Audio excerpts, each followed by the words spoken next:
सत श्री अकाल। न्यूज़ 18 पंजाब हरियाणा हिमाचल तुसीं देख रहे हो। गौरव शुक्ला मैं हूं तुहाडे नाल। इस बुलेटिन का आगाज करन जा रहे हैं। इस खास पेशकश दे विच अज असीं गल ब्लैक फंगस दी करांगे कोविड हैल्पलाइन दे विच। पहलां इस दे नाल एक जुड़ी वड्डी खबर, कोरोना तो बाद हुण ब्लैक फंगस महामारी ऐलानण दे हुक्म दित्ते गए ने केंद्र दे वल्लों। केंद्र ने सारे सूबिਆਂ ਨੂੰ चिट्ठी लिखी है ब्लैक फंगस ਨੂੰ महामारी ऐलानिया जावे। सूबे ब्लैक फंगस ਨੂੰ महामारी घोषित करन, ਇਹ केंद्र ਦੇ ਵੱਲੋਂ चिट्ठी लिख के कहा गया है। सेहत मंत्रालय ने सूबे ਨੂੰ चिट्ठी लिखी है। ਤੁਹਾਨੂੰ ਦੱਸ ਦਈਏ कि इस तो पहला राजस्थान सरकार ब्लैक फंगस ਨੂੰ महामारी ऐलान चुकी है। कोरोना तो बाद महामारी उसਨੂੰ भी ऐलान दिता गया है। तो ब्लैक फंगस ਨੂੰ ਲੈ ਕੇ इस समय कई तरह के खदशे ने। इस समय उसਨੂੰ ਲੈ ਕੇ बहुत सारिया ਜਿਹੜੀਆਂ अफवाहां भी फैल रही ने। इस करके न्यूज़ 18 पंजाब अज कोशिश करेगा कि ब्लैक फंगस के नाल जुड़े हुए ਜਿਹੜੇ तत्थ ने वो असीं तुहाडे तक पहुंचा सकीए। तो बहुत सारिया ਜਿਹੜੀਆਂ अफवाहां ने उस तो तुसीं खुद भी दूर रखो, खुद नूं अपने परिवारक मैंबरां नूं भी प्रिकॉशनस तुहानूं रखने होणगे। तो महामारी दे इस ऐलान किते जाण दे हुक्म दे विचाले अज असीं इस दे उत्ते गल करन जा रहे हां।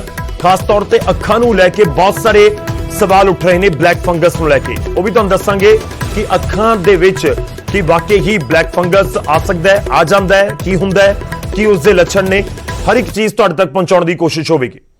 तो कोविड हैल्पलाइन साडी खास पेशकश दे विच अज चर्चा ब्लैक फंगस दे उत्ते।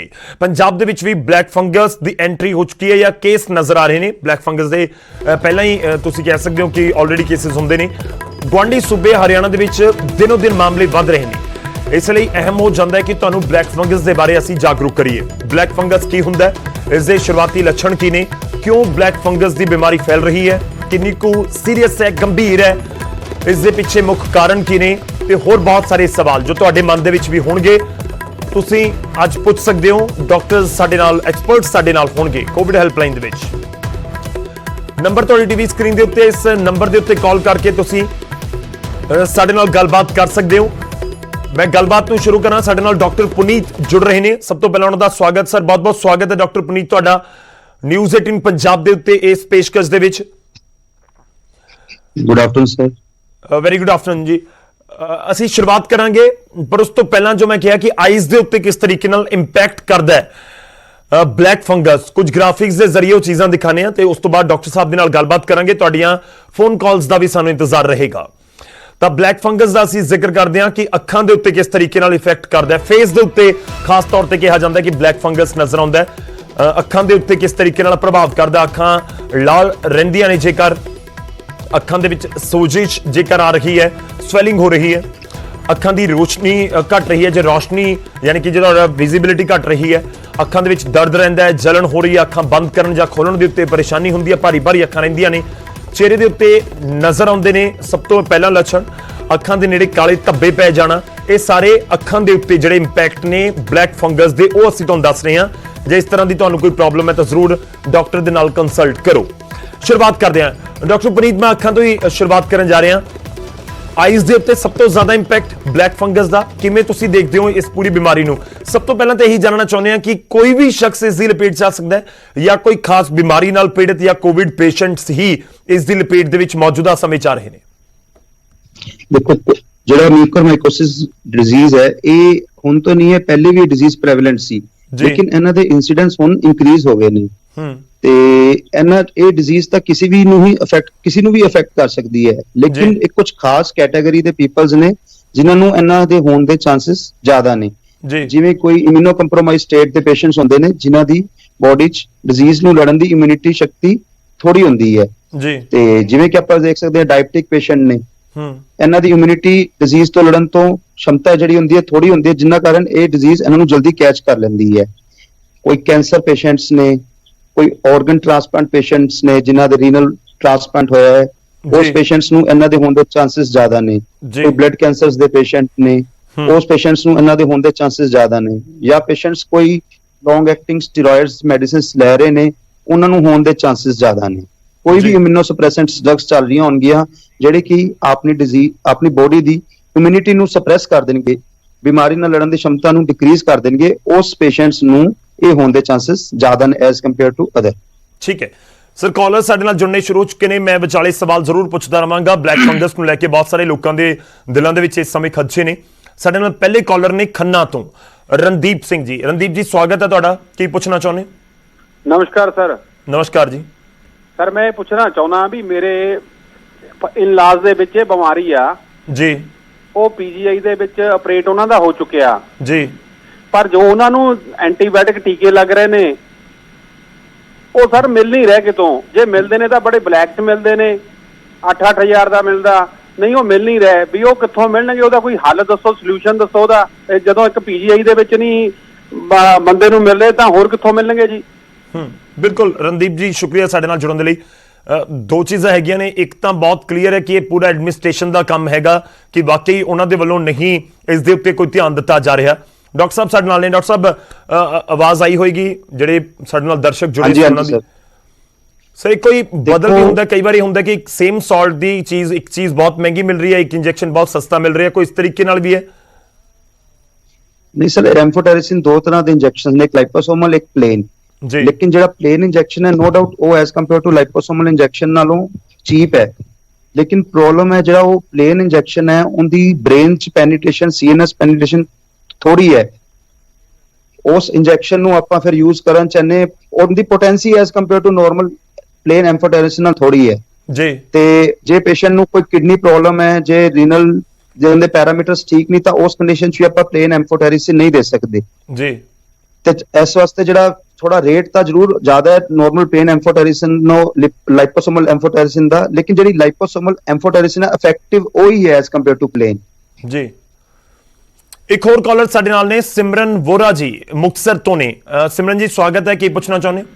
ਹਾਂਜੀ, ਸਤਿ ਸ਼੍ਰੀ ਅਕਾਲ ਜੀ। ਸਤਿ ਸ਼੍ਰੀ ਅਕਾਲ। ਐਕਚੁਅਲੀ ਮੇਰੇ ਮਦਰ ਇਨ ਲਾ ਕੋਵਿਡ ਪੋਜ਼ਿਟਿਵ ਹੋ ਗਏ ਸੀ 4th of May ਜੀ, ਐਂਡ ਹੁਣ ਵੀ ਪਿਛਲੇ ਮੰਥ ਹੋਏ ਸੀ 4th April। ਕਰੈਕਟ, ਹਾਂਜੀ 4th April। ਤੇ ਹੁਣ ਵੀ ਉਹਨਾਂ ਨੂੰ ਫੀਵਰ ਆ ਰਿਹਾ ਹੈ, ਮਤਲਬ ਫੀਵਰ ਉਹਨਾਂ ਦਾ 99.54 ਰਹਿੰਦਾ ਹੈ। ਤੇ ਜਿਹੜੇ ਡਾਕਟਰ ਉਹਨਾਂ ਦੀ ਟ੍ਰੀਟ ਕਰ ਰਹੇ ਸੀ ਉਹਨਾਂ ਨੇ ਉਹਨਾਂ ਨੂੰ 5 days earlier ਸਟੀਰੋਇਡ ਸਟਾਰਟ ਕੀਤੇ ਸੀ 16 mg ਤੇ। 3 days after that they stopped it. Now they are giving them कोई एंटी फंगल है वो सब दे रहे हैं, तो बस फीवर नहीं डाउन आ रहा। एक डायबिटिक जी, हाँ डायबिटिक हाँ जी, डायबिटिक ने भी हाइपरटेंशन भी हैगी उन्होंने जी। डॉक्टर साहब आवाज आई होगी उम्मीद है? हाँ जी, उन्होंने कोई नेजल डिस्चार्ज या कोई आइस विजन प्रॉब्लम है कोई इस तरह की मैडम? उन्होंने लग रहा उनका फोन कटिया गया है।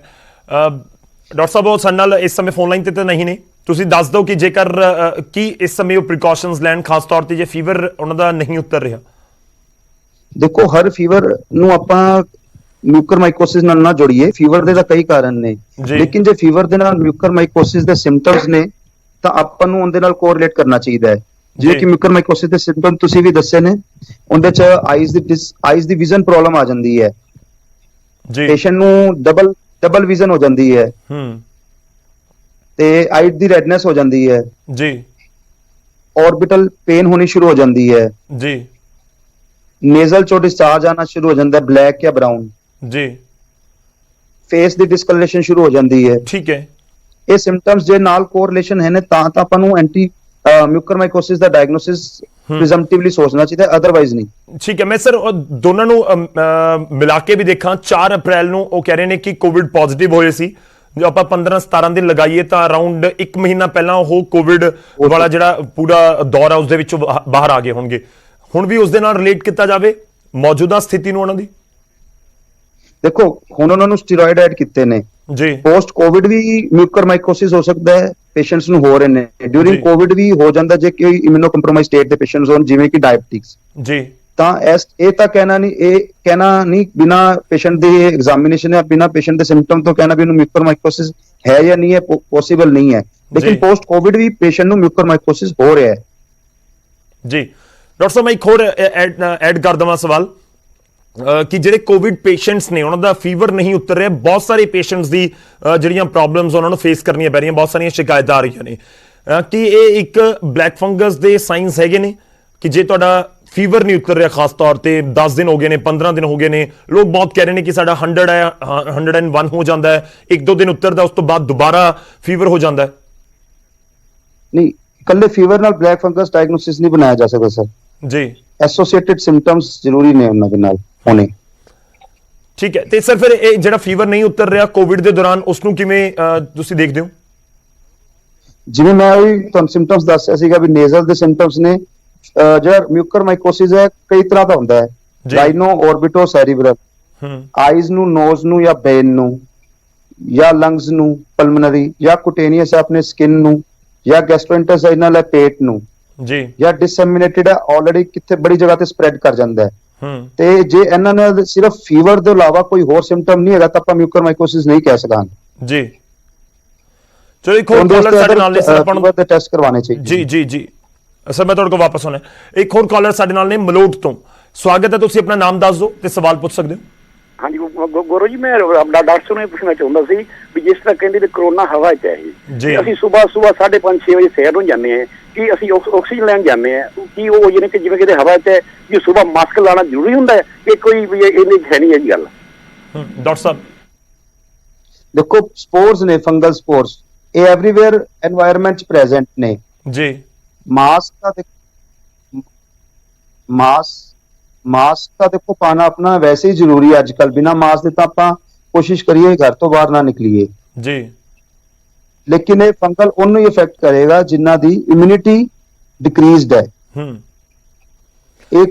ਮੈਂ ਸਰ ਉਹਨਾਂ ਦਾ ਥੋੜਾ ਜਿਹਾ ਹੋਰ ਰਿਫਾਈਨ ਕਰਦਾ ਕੁਐਸਚਨ। ਐਕਚੁਅਲੀ ਕੀ ਹੈ ਕਿ ਹੁਣ ਇਹ ਵੀ ਕਿਹਾ ਜਾਂਦਾ ਹੈ ਕਿ 2-3 ਘੰਟੇ ਹਵਾ ਦੇ ਵਿੱਚ ਰਹਿੰਦਾ ਹੈ ਜਿਹੜਾ ਕਰੋਨਾ ਦਾ ਇੱਕ ਪੂਰਾ ਇਨਫੈਕਸ਼ਨ ਜਿਹੜਾ ਹੁੰਦਾ ਹੈ, ਕਿਉਂਕਿ ਪੂਰੀ ਰਾਤ ਲੋਕ ਬਾਹਰ ਨਹੀਂ ਨਿਕਲਦੇ, ਪਾਰਕ ਦੇ ਵਿੱਚ ਨਹੀਂ ਜਾਂਦੇ, ਤੇ ਸਵੇਰੇ ਉਹ ਕਹਿ ਰਹੇ ਕਿ ਅਸੀਂ 5:30-6 ਵਜੇ ਜਾ ਰਹੇ ਹਾਂ। ਨਹੀਂ ਸਰ, ਐਸਾ ਤਾਂ ਇਹ ਕੋਈ ਨਹੀਂ ਥਿਊਰੀ ਹੈਗੀ ਵੀ ਆਪਾਂ 2-3 ਘੰਟੇ ਮਾਸਕ ਨਹੀਂ ਪਾਵਾਂਗੇ ਤਾਂ ਆਪਾਂ ਨੂੰ ਕੋਵਿਡ ਹੋ ਜਾਏਗਾ। ਕੋਵਿਡ ਤੇ ਤਾਂ ਆਲਰੇਡੀ ਸਿੰਪਟਮਸ ਉਦੋਂ ਹੀ ਆਣਗੇ ਜਦੋਂ ਆਪਣਾ ਇੱਕ ਸਸਪੈਕਟਡ ਪਰਸਨ ਨਾਲ ਕੰਟੈਕਟ ਹੋਏਗਾ ਜਾਂ ਕੋਈ ਡਿਜ਼ੀਜ਼ ਪਰਸਨ ਹੈ, ਆਪਾਂ ਉਹਦੇ ਕੋਲੋਂ ਬਿਨਾਂ ਪ੍ਰੀਕਾਸ਼ਨਸ ਲਏ, ਬਿਨਾਂ ਮਾਸਕ ਲਏ ਜਾਵਾਂਗੇ ਜੀ। ਹਾਂਜੀ, ਅਦਰਵਾਈਜ਼ ਐਵੇਂ ਕੋਵਿਡ ਨਹੀਂ ਹੋਏਗਾ। ਠੀਕ ਹੈ ਸਰ, ਕੋਵਿਡ ਔਰ ਬਲੈਕ ਫੰਗਸ ਦੋਨੋਂ ਇਕੱਠੇ ਹੋ ਸਕਦੇ ਨੇ ਸੇਮ ਟਾਈਮ ਤੇ? ਹਾਂਜੀ ਸਰ, ਹੋ ਸਕਦੇ ਨੇ ਸਰ।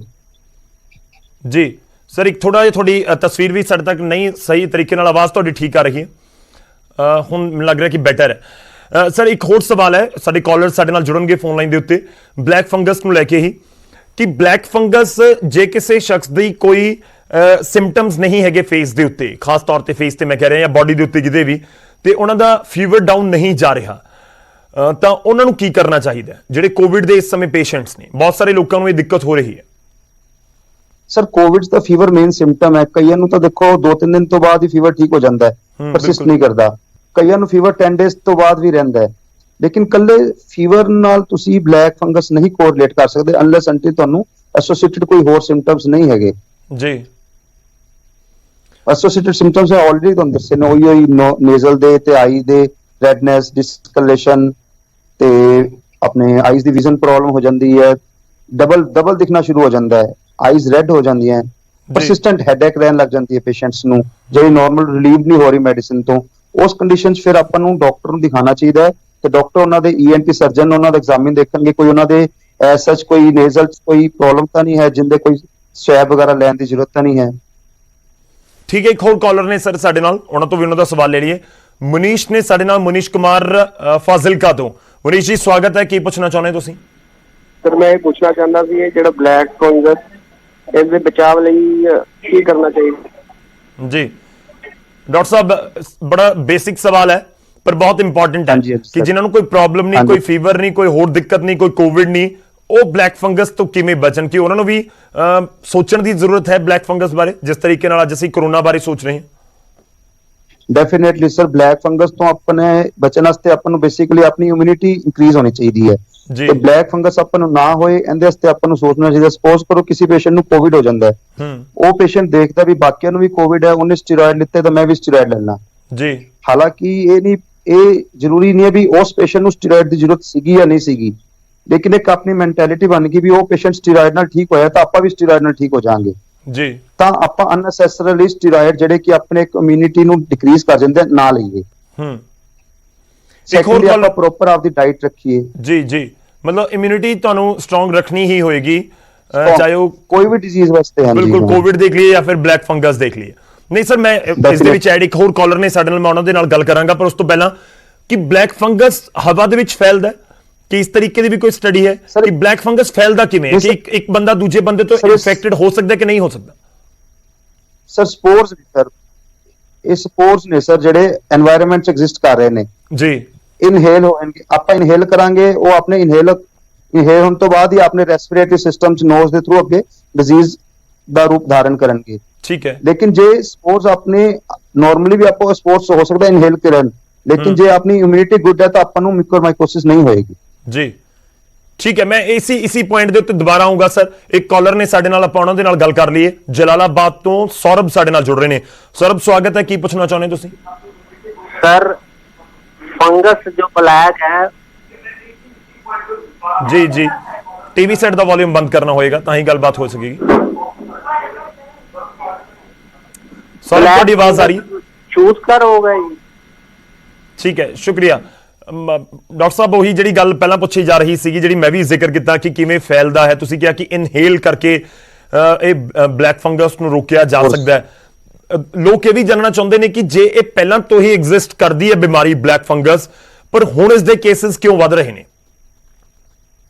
ਸਰ ਇਹ ਕਾਰਨ ਤਾਂ ਜਿਹੜਾ ਬੇਸਿਕਲੀ ਇਹ ਹੈ ਕਿ inappropriate dose and duration of steroids. ਜੀ ਨਾਰਮਲੀ ਕੀ ਆਪਾਂ ਸਟੀਰੋਇਡਸ ਪੇਸ਼ੈਂਟਸ ਅਨਨੈਸੈਸਰੀਲੀ ਸ਼ੁਰੂ ਕਰ ਰਹੇ ਨੇ, ਜਿਵੇਂ ਪਹਿਲੇ ਵੀ ਕਿਹਾ ਕਿ ਪੇਸ਼ੈਂਟਸ ਨੂੰ ਲੋੜ ਨਹੀਂ ਹੁੰਦੀ ਸਟੀਰੋਇਡਸ ਦੀ, ਪੇਸ਼ੈਂਟ ਹੋ ਸਕਦਾ ਹੈ ਨਾਰਮਲੀ ਹੀ ਮੈਡੀਸਿਨ ਨਾਲ ਠੀਕ ਹੋ ਜਾਣ, ਕੋਵਿਡ ਹੋਮ ਆਈਸੋਲੇਸ਼ਨ 'ਚ ਹੀ ਠੀਕ ਹੋ ਜਾਣ, ਲੇਕਿਨ ਉਹ ਇੱਕ ਦੂਜੇ ਨੂੰ ਦੇਖ ਕੇ ਜਾਂ ਅਨਕੁਆਲੀਫਾਈਡ ਪਰਸਨਸ ਤੋਂ ਸਟੀਰੋਇਡਸ ਦੀ ਪ੍ਰਿਸਕ੍ਰਿਪਸ਼ਨ ਲੈ ਕੇ ਸਟੀਰੋਇਡ ਸ਼ੁਰੂ ਕਰ ਦਿੰਦੇ ਨੇ, ਜਿੰਨੇ ਕਾਰਨ ਪੇਸ਼ੈਂਟ ਦੀ ਇਮਿਊਨਿਟੀ ਡਿਕਰੀਜ਼ ਹੋ ਜਾਂਦੀ ਹੈ।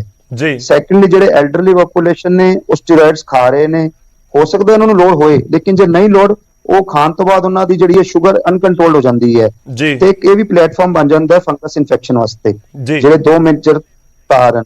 ਠੀਕ ਹੈ ਸਰ, ਇੱਕ ਹੋਰ ਕਾਲਰ ਨੇ, ਆਪਾਂ ਆਪਣੇ ਕੋਲ ਸਮਾਂ ਬਹੁਤ ਪੂਰਾ ਹੁਣ। ਬਲਵਿੰਦਰ ਕੌਰ ਜੀ ਨੇ ਪਟਿਆਲਾ ਤੋਂ, ਸਵਾਗਤ ਹੈ ਤੁਹਾਡਾ, ਕੀ ਪੁੱਛਣਾ ਚਾਹੁੰਦੇ ਤੁਸੀਂ?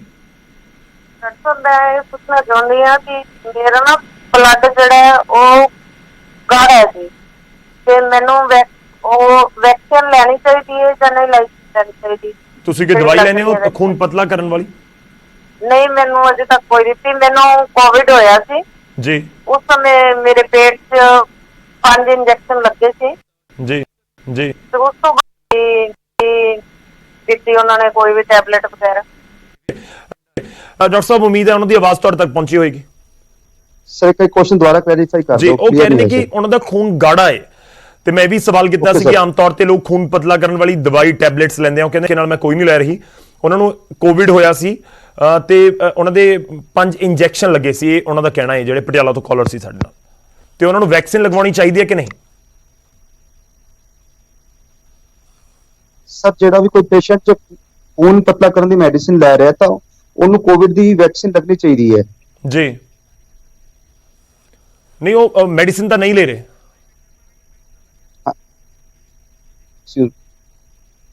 ਮੈਡੀਸਿਨ ਤਾਂ ਸਰ ਉਹ ਨਹੀਂ ਲੈ ਰਹੇ, ਉਹਨਾਂ ਨੂੰ ਵੈਕਸੀਨ ਲਗਵਾਉਣੀ ਹੈ ਕਿ ਨਹੀਂ ਲਗਵਾਉਣੀ? ਹਾਂਜੀ ਸਰ, ਸਰ ਵੈਕਸੀਨ ਲਗਵਾਉਣ ਕਿ ਨਾ ਲਗਵਾਉਣ, ਕਿਉਂਕਿ ਉਹ ਮੈਡੀਸਿਨ ਨਹੀਂ ਲੈ ਰਹੇ, ਖੂਨ ਪਤਲਾ ਕਰਨ ਵਾਲੀ ਕੋਈ ਵੈਕਸੀਨ ਟੈਬਲੇਟ ਨਹੀਂ ਲੈ ਰਹੇ।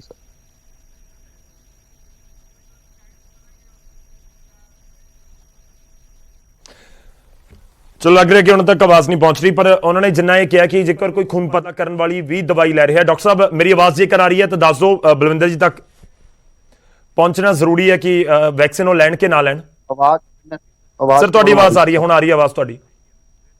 ਹਾਂਜੀ ਹੁਣ ਆ ਰਹੀ ਸਰ। ਜੀ, ਉਹ ਵੈਕਸੀਨ ਲੈਣ ਕਿ ਨਾ, ਜਿਨ੍ਹਾਂ ਨੂੰ ਖੂਨ ਗਾੜਾ ਹੈਗਾ ਉਹਨਾਂ ਦਾ, ਤੇ ਉਹ ਕਹਿ ਰਹੇ ਨੇ ਕਿ ਮੈਂ ਕੋਈ ਟੈਬਲੇਟ ਨਹੀਂ ਲੈਂਦੀਆਂ ਵੈਕਸੀਨ। ਸਰ ਜਿਹੜਾ ਵੀ ਕੋਈ ਪੇਸ਼ੈਂਟ ਖੂਨ ਪਤਲੇ ਦੀ ਮੈਡੀਸਿਨ ਲੈ ਰਿਹਾ ਹੈ ਉਹਨੂੰ ਵੈਕਸੀਨ ਲੱਗਣੀ ਚਾਹੀਦੀ ਹੈ। इंडिकेशन है सर, कोई भी कार्डिक पेशेंट है, बाईपास होया, स्टंट।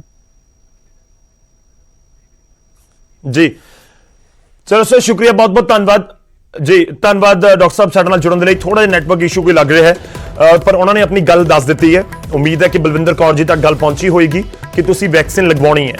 ਇਹ ਲਗਾਤਾਰ ਡਾਕਟਰ ਕਹਿ ਰਹੇ ਨੇ ਕਿ ਜਿਨ੍ਹਾਂ ਨੂੰ ਕੋਈ ਹੋਰ ਵੀ ਡਿਸੀਜ਼ ਹੈ, ਤੁਹਾਡਾ ਤੁਸੀਂ ਕਹਿ ਰਹੇ ਹੋ ਕਿ ਖੂਨ ਗਾੜਾ ਹੈ ਤੇ ਇਸ ਵਿਚਾਲੇ ਤੁਸੀਂ ਕੋਈ ਟੈਬਲੇਟ ਵੀ ਨਹੀਂ ਲੈ ਰਹੇ ਹੋ, ਤਾਂ ਡਾਕਟਰ ਸਾਹਿਬ ਕਹਿ ਰਹੇ ਨੇ ਕਿ ਬਿਲਕੁਲ ਤੁਹਾਨੂੰ ਵੈਕਸੀਨ ਲਗਵਾਉਣੀ ਚਾਹੀਦੀ ਹੈ। ਤੇ ਦੂਜੇ ਪਾਸੇ ਜਿਹਨਾਂ ਨੂੰ ਹੋਰ ਵੀ ਕੋਈ ਬਿਮਾਰੀ ਹੈਗੀ ਹੈ ਉਹਨਾਂ ਨੂੰ ਵੀ ਵੈਕਸੀਨ ਲਗਵਾਉਣੀ ਚਾਹੀਦੀ ਹੈ। ਫਿਰ ਵੀ ਅਸੀਂ ਤੁਹਾਨੂੰ ਜ਼ਰੂਰ ਕਹਾਂਗੇ ਕਿ ਇੱਕ ਵਾਰੀ ਡਾਕਟਰ ਦੇ ਨਾਲ ਜ਼ਰੂਰ ਤੁਸੀਂ ਵੀ ਕੰਸਲਟ ਕਰੋ, ਜਿਹੜੇ ਲੋਕਲ ਡਾਕਟਰ ਹੁੰਦੇ ਨੇ। ਕਈ ਵਾਰੀ ਆਪਾਂ ਫੋਨ ਤੇ ਗੱਲਬਾਤ ਕਰਦੇ ਹਾਂ ਤੇ ਉਹ ਸਹੀ ਤਰੀਕੇ ਨਾਲ ਗੱਲਬਾਤ ਨਹੀਂ ਹੋ ਪਾਉਂਦੀ। ਸ਼ੁਕਰੀਆ, ਧੰਨਵਾਦ ਸਾਡੇ ਨਾਲ ਜੁੜਨ ਦੇ ਲਈ। ਡਾਕਟਰ ਸਾਹਿਬ ਤੁਹਾਡਾ ਵੀ, ਸਾਡੇ ਕਾਲਰ ਜਿਨ੍ਹਾਂ ਨੇ ਸਾਨੂੰ ਕਾਲ ਕੀਤਾ ਉਹਨਾਂ ਦਾ ਵੀ ਧੰਨਵਾਦ।